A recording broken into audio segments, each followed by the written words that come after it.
Welcome to another edition of Insurance Questions Podcast. 138, Don. Holy crap. We're getting close to a big magic number. What's the magic number?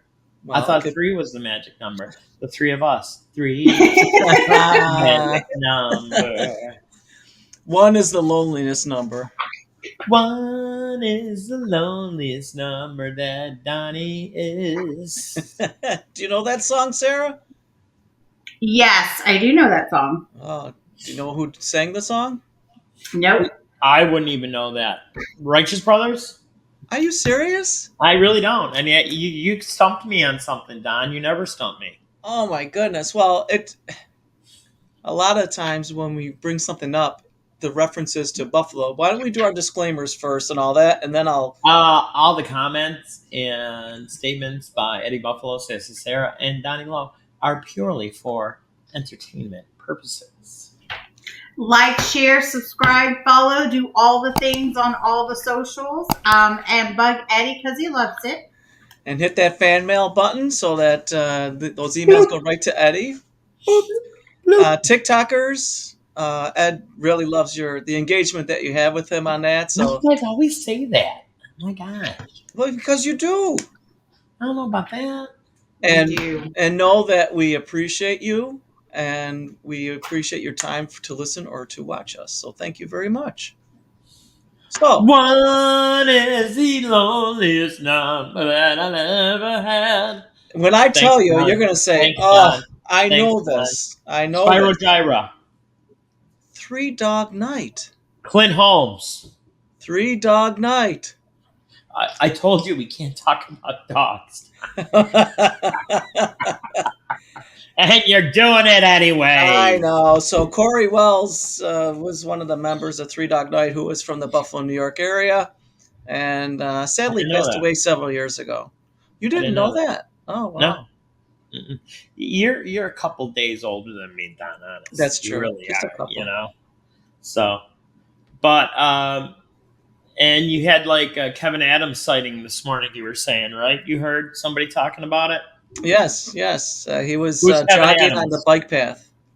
Who's Kevin Adams is the general manager of the Buffalo Sabres. Mm-hmm.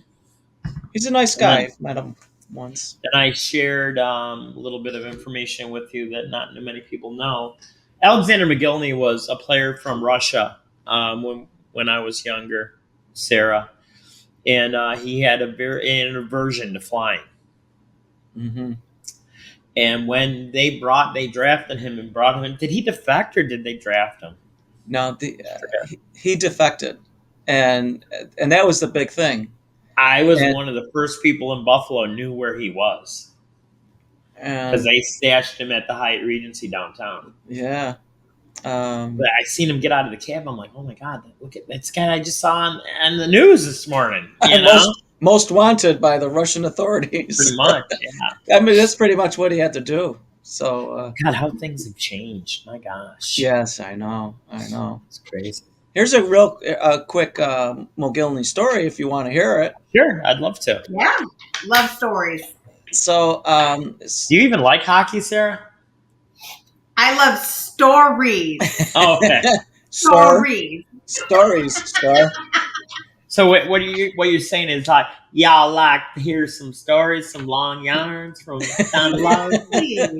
We need a campfire. We gotta sit a spell and listen to Donnie Lowe. Just take care of his yarn of webs of lies, Donnie Lowe. So when he did have to defect, and the director of player development and the general manager of the Buffalo Sabres. Jerry Meehan? Jerry Meehan was the general manager, and Don Lewis was the director of player development. And he was a big dude, Don Lewis. Yeah, very tall. So they literally had to sneak him out and into the States. I mean, like they were at the hotel that McGillney was staying at, and they were coming outside, and they're literally looking around the corner. As they're getting out of the car, the guy in the car with them, I'm sure it was Jerry Meehan at the time, he was like, yeah, it was a big thing. Yeah. So So they, when he was in Buffalo, now remember, he was defecting from the Soviet Union, and technically he was in their army because they made him be in the army, and he played for one of the army teams. But anyway, the Soviet Union was near collapse. There was the, very poor country, and for his first grocery shopping experience, he was taken to Wegmans. Oh my God, he must have had a heart attack. So they get their cart, and he really didn't speak English. I mean, if he did, it was very extremely limited. And as they're going up and down the aisles, he's grabbing as much of anything he could get, and he's throwing Probably it in the thinking cart. it ain't going to be there tomorrow. Better get it now. Because he thought this is it, like you Yeah. can only go once a week or once every 2 weeks, and if you wanted bread, you were lucky to get it in the Soviet Union. But he was just overwhelmed, So I thought that was, from his perspective, I thought it was very interesting, I've listened to a lot of people who have come from either the Soviet Union, North Korea, or any other country that they just had hardships growing up. And it's all the same of like, you got food when you got food. Yeah. Like there were very, very tight restrictions on it. And it took them a while to adjust to know like, hey, there is food here. Like it's okay. Yeah, exactly. And it's I've even heard stories for people who do fostering, or I actually know someone, it's their stepchildren, that it's like, there's food in the fridge, just go get it whenever you want. And it's so sad that we have so much abundance of food where some countries are just wasting the food because we can't eat it fast enough. And then there are others who are just struggle with that. God Excuse bless me. you, Don. Thank you. I was trying to get the God mute bless button. you. God bless you and keep you, Don. Thank you. Didn't you tell me not to say stuff like that because you were getting so many notices? I don't really care anymore. I really don't. I don't care. Whatever. No matter what we say, we're gonna get letters. But all it tells me is people are listening. So I'm okay with that. It's funny how conversations just turn around. Like I had a conversation with an older gentleman at the gym. Gordon saddles up to me on the exercise bike, and we talk. And he was in the military for quite a while. He was in the Philippines, and actually he married a Philippine woman. And he was talking about when he was in Vietnam, how the food shortage was. It's like, this day you get rice, this day you get fish, this day you get something else. You go to visit your relatives in another village, your food stays home. You cannot take that with you. Yeah, I was like, that just blew my mind when I heard that this morning. Yeah. Well, and it reminds me of the gas shortage that we had in the U.S. You only could go on certain days. Of course, I didn't experience it. Donnie and Eddie, you're going to have to let me know what your experience was. But you only had certain days, depending on registration or license plate, of when you could go. Yes. Now, I know I kid you about this, Don, but were you actually of driving age when the energy crisis was? I was just starting to drive, I think. No, it was maybe 1 or 2 years before I was driving, actually. Because my dad, I would take rides with him to Fort Erie and wait in line for gas, and then just come across and stop, have lunch or something like that. And I don't know why it just sticks in my head, that part of it, but also that his license plate was where the gas tank was. Remember how it used to be like that, Don? Yes, exactly. And for those that don't know, Fort Erie is in Canada, right across the Niagara River from Buffalo, New York. And the gas used to be cheaper there. A lot of Americans went to Canada for the gas. So no matter what, I've been living in border states. That's right. Did I tell you that when I had to go to McAllen that one time, I got pulled over? No. It was a traffic stop. They were stopping everybody. He goes, "Where are you going?" I go, "I'm going back to Dallas." "Where'd you come from?" I go, "McAllen, Texas." I go, "Help yourself, looking through whatever you want." He's like, "What?" I'm from Buffalo. We usually get this when we go through the borders. Get going. And off I went, So I don't even know what I was driving back then. I think I was driving Jane's car actually at that time. Oh, really? So yeah. So I thought that was kind of interesting that and where they had it set up, Sarah, is crazy. It was like right in the middle of friggin' nowhere. Oh yeah. It was so odd that it happened that way. That's wild. Now, Sarah, I was telling Donnie that my poor father had something horrible happen to him when he was a younger man. Him and his buddies, they would go over to Fort Erie, have a good time. And they ask you, citizenship, United States, where you live, Buffalo, New York. Mhm. Do you have anything to declare? And some wise guy in the backseat of my father's car said, war. Oh yeah, you did tell me that. Pull it over. Ripped apart my poor father's car. And when they're done ripping it apart and not finding anything, what happens then, Don? They don't put it together.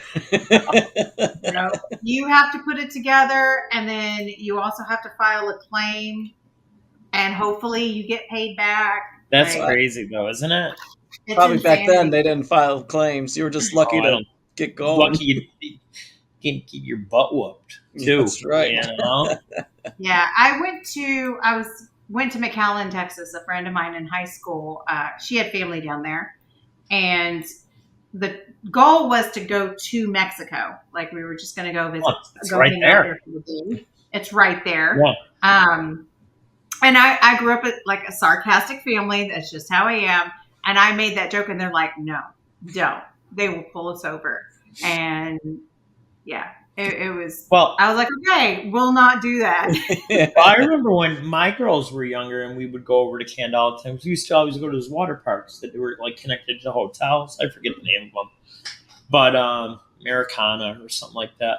And a couple times, not once, but a couple times, they look right at the kids and they ask the kids, "Who are these people?" Oh, yeah. To make sure that you weren't stealing these kids. Yeah. What'd they say? I've never seen these people before.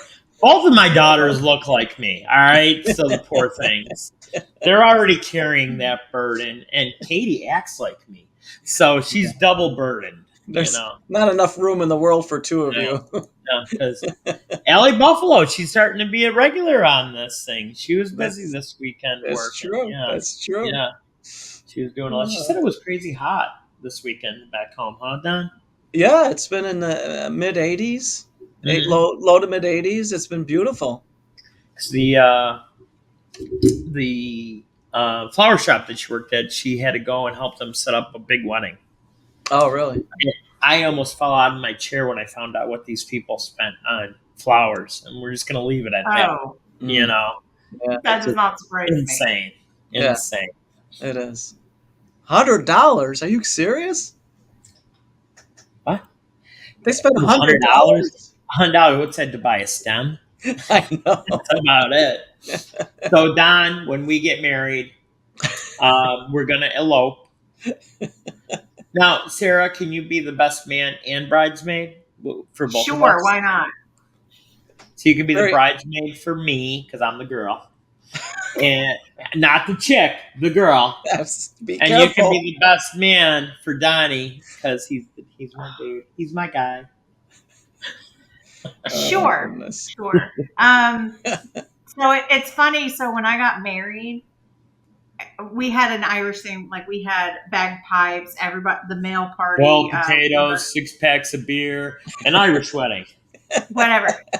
They all wore kilts. And it's funny because I'm like, I didn't have a flower girl. I had 2 ring bearers that were both redheads in the greenest, cutest kilts possible. And I'm like, oh my God. That's cute. See, we won't get letters about that one, about the 6-pack and boiled potatoes, because it's true. So we're good on that. Well, I say it was more Irish. My husband's more Scottish with his heritage, and that's what he would say. Well, But I'm that's like, where kilts are more Scottish. I never really they thought both about wear it. them. Mm-hmm. I think it's the color, right? Isn't it? The pattern. Yeah, it's the color. It goes pattern? more with family.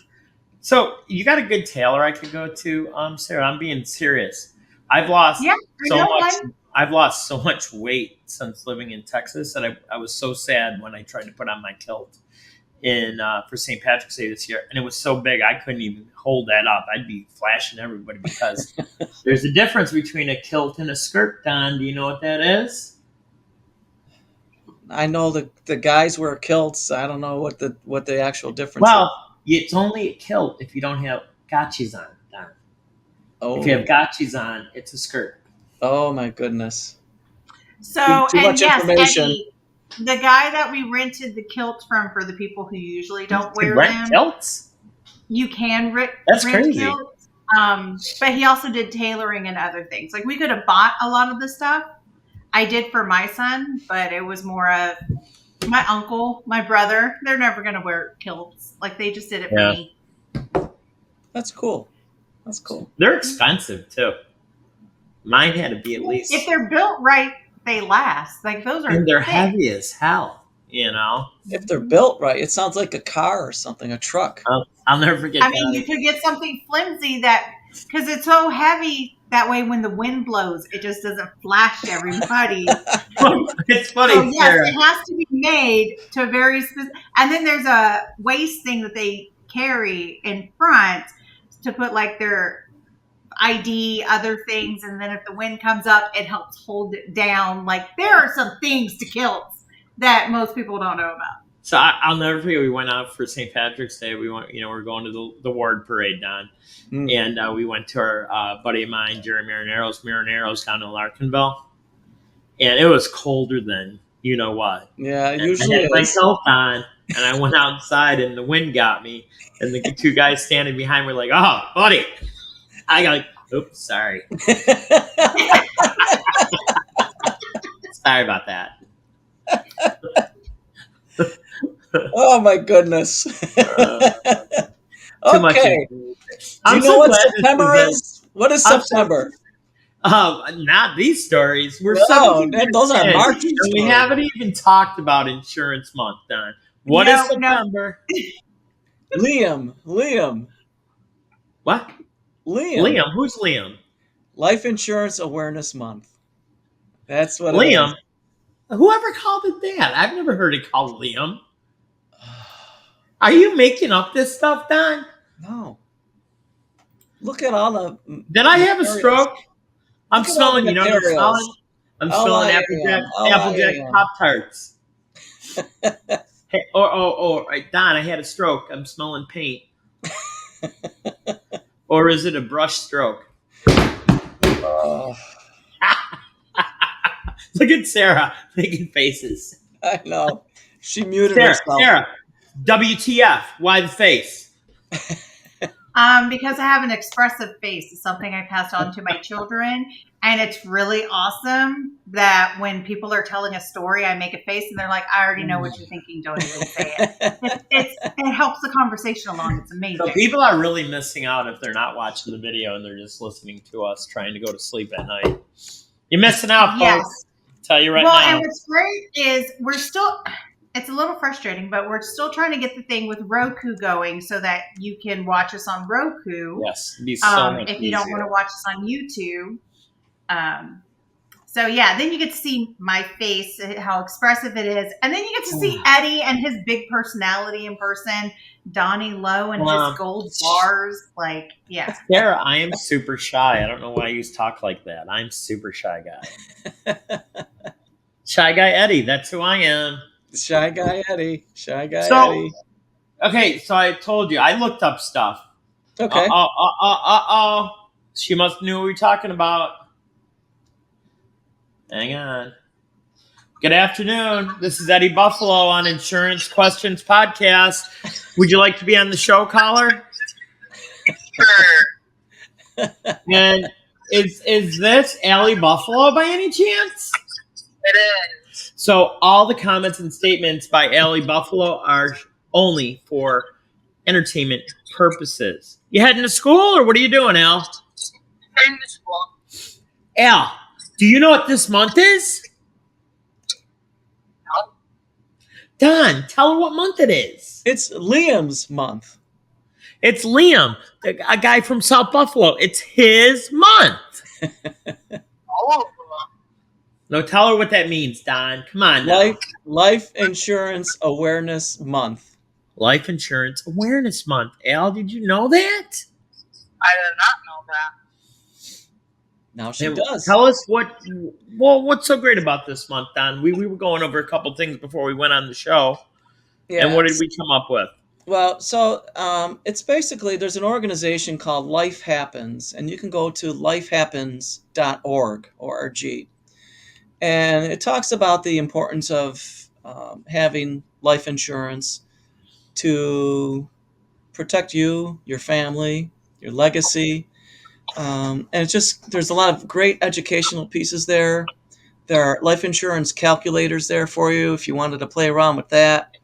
But it's really just to raise that awareness and the importance of having life insurance.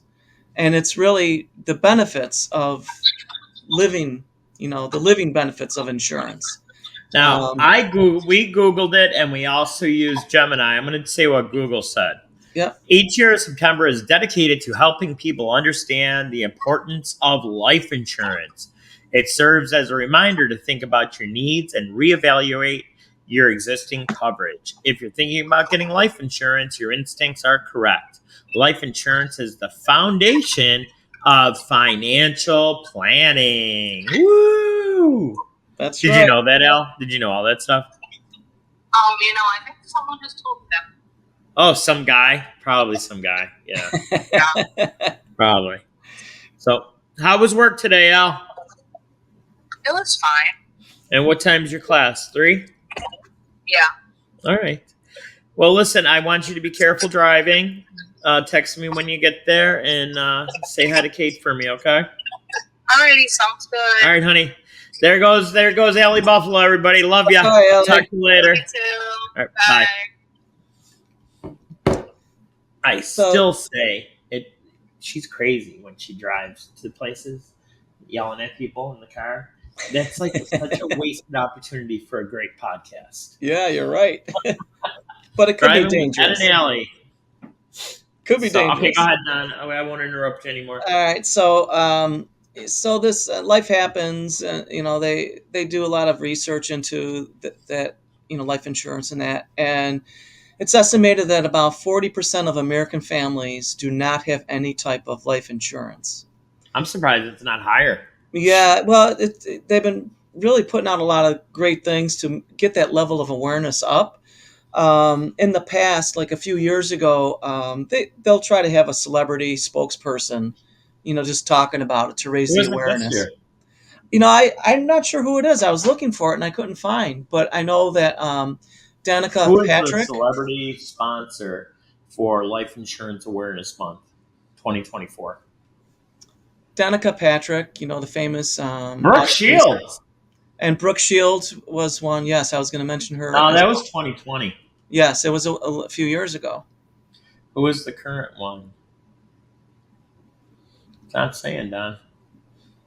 There may not be one. I don't know, because I didn't see any. Usually, there's a big announcement. I just found it right here. The celebrity for Life Insurance Awareness Month is Donnie Lowe. Look at that. I didn't know you were that famous, Don. Yeah, it seemed like they quit after 2021. I can't find anything. Yeah, that's exactly. So about 40% of American households, there's no life insurance in that household. And I think I think the more current stats are, of all the households that do have life insurance, the individuals, about 42% of those households do not have enough coverage. So it's not really, they're not set up to do what they intended to do. So that's why it's important to really talk with your advisor. Just say, you know what, I'm not sure. I have got insurance. I'm all set. Well, are you set for this, and that? No, maybe not. Those are the people that need more insurance, ones that think they have it all. Exactly. It's usually the case, like Murphy's Law. Yeah. And 'Cause if you another ask- thing, No, go go ahead, ahead. Don. I was going to Another say, thing, and Sarah, it's really. What are we going to do? You going to talk or am I going to talk? Make up your mind, Mr. Lowe. All right? Sir, I'm talking here. See, I get it why it's so aggravating, Sarah. It makes sense now. And I have no idea what I was talking about right now because I don't know how to talk. Thank you. Why do you think I keep going, sir? Let me talk.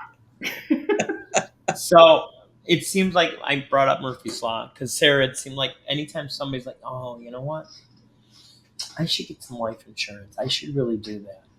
And even if they get to the point of talking to someone and just drag your feet and drag your feet and drag your feet, and you end up not even getting it, those are the people that end up something happening to them. I don't know why. It just seems to be the way all the time. it's So it's if true. you're thinking about getting it, get it. You make sure you have a good follow through. If you don't like the guy or girl you're talking to, trying to, be your advisor, get somebody else. There's a million of us. Yeah. I mean, if you don't like Donnie Law, you just talk to me. Who There you would go. like that guy? No, but it's true, and it's even like when you're talking, Murphy's Law kind of thing. I should do something. They postpone. And it's not to Horrible. say that something tragic is going to happen as far as death. I hate to say it like that, but it could be all of a sudden you're diagnosed with a very severe illness or disease, and that knocks you out of being eligible to get life Right. insurance. And I know a few people that's happened to, unfortunately. I wish I would have. You talk with them, yeah, I'll get in touch, and then we just follow up. Hey, how's it going? And yeah, I know I got to work on this, and then months go by or whatever, and then you get the phone call. Hey, Don, you remember we were talking about? Yeah, you want to sit down and talk? Yeah, let's do that. But just to let you know, I was just diagnosed with this or that. Right. And sometimes it's too late, unfortunately. So And remember, folks, we're telling you this to help you and your Yes. family. We're not pushy. We're not trying to be nosy. We're not trying to tell you what to do. We're trying to guide you, on making these decisions. And it's up to you what you do with the information. Yeah. But don't ever get mad at your advisor because, oh, he really should have been pushy or she should have been pushier because then I would have gotten it and I wouldn't be in trouble now because now I have cancer or whatever else. You know what I Right. mean? No, exactly. And I guess our role is just to kind of educate Correct. and say that these are the reasons. You're asking me, what do I need? We're telling you what you probably need, based on what your expectations are. And it's in the end, it's your decision, obviously. So, but we're here to help, give you information, guidance, support, whatever you need. And it's funny, Don. I always look at it this way. We usually do fact finders. We try to find out as much as we can Yes. about our clients to help them make the right decision. And a little bit of advice I'd like to throw out there: if you know you're going to be meeting with a financial advisor and you have a bunch of questions, write them down. Write them down so you have them in front of you when you meet this person. And I don't have to be the smartest person in the room. I've stopped the sales process. If you ask me a question I don't know, I can't know everything, And I think people appreciate going that extra mile to find them the right answer and just say, yeah, sure, whatever, and just pulling it out of our butts. Yeah. Once you start doing things like that, and this is talking to the advisors that listen to us, you might as well look for someplace else to work because eventually that's going to catch up to you. It does. If you do your job right, you're curious, you really want to help people in their time of need. Great job. It is. It's very If fulfilling. If not, you should work someplace else. Absolutely. I definitely agree with that. Well, and it's you do something that you hate, it ends up just causing major issues. It's always best to do something that you enjoy, um, and that you're good at. So just No, it's true. It's, find your passion. What is your why? And if it's helping people, this is a great profession. But again, we're just trying to raise that level of awareness Mhm. to tie in with Life Insurance Awareness Month. But just take a look, and if you have coverage and you just have questions, we'd be happy to answer them for you too. So And I like how you said we're trying to educate Don, because it seemed like the younger generation, they are interested. I mean, they're interested in Bitcoin, in investments, in life insurance, and annuities.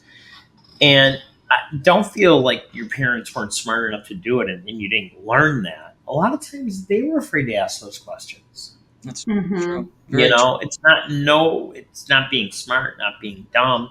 It's just a lot of times people put things off until it's too late, and then you're in trouble.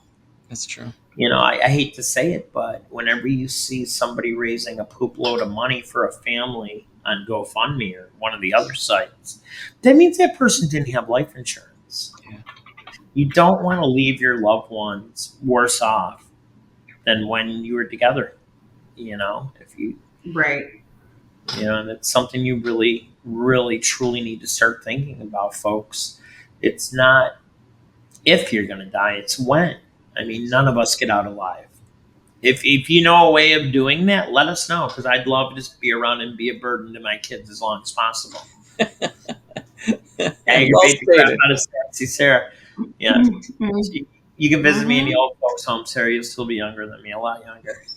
So, Very true. but I think, check out life insurance where Liam, check it out. Just Google Liam, you'll find it. Yeah. And if you got questions about it, you can call us. Our hotline 716-541-4118. You can email me at eddiebednarsinsurance@gmail.com, or check out our website at www.ebiagency.com. The worst thing to do is nothing. Yes. I hate to say it. I've said this before. Don't be an ostrich sticking your head in the sand, because the end's going to come eventually. We never know what it is. I could be dead tomorrow, so you just don't know. So do you have anything else for us, Don? No, that was it. Just raising that level of awareness, providing a little bit of education, hopefully, and we would love to work with you. Yeah. So for your buddy Eddie Buffalo, Sassy Sarah, and Donnie Lowe, check out our show. On Thursday, we're thinking about doing a live show for Donnie's Potluck Thursday. We'll see. We'll see how things go, how busy we get during the week. We had fun today. We've been taping shows, and we even did a live Pop-Tart tasting show, which was interesting. And if Very you want interesting. to see Sarah laugh her butt off, that's a show to watch right there. Yes, definitely. So thanks for tuning in, folks, and we will see you again. And remember, be proactive. Life is worth living. Make sure you protect yourself for your family that you're leaving behind. So, all right, take care, everybody. Thanks for being with us, folks. Take care. Ciao. Ciao, ciao.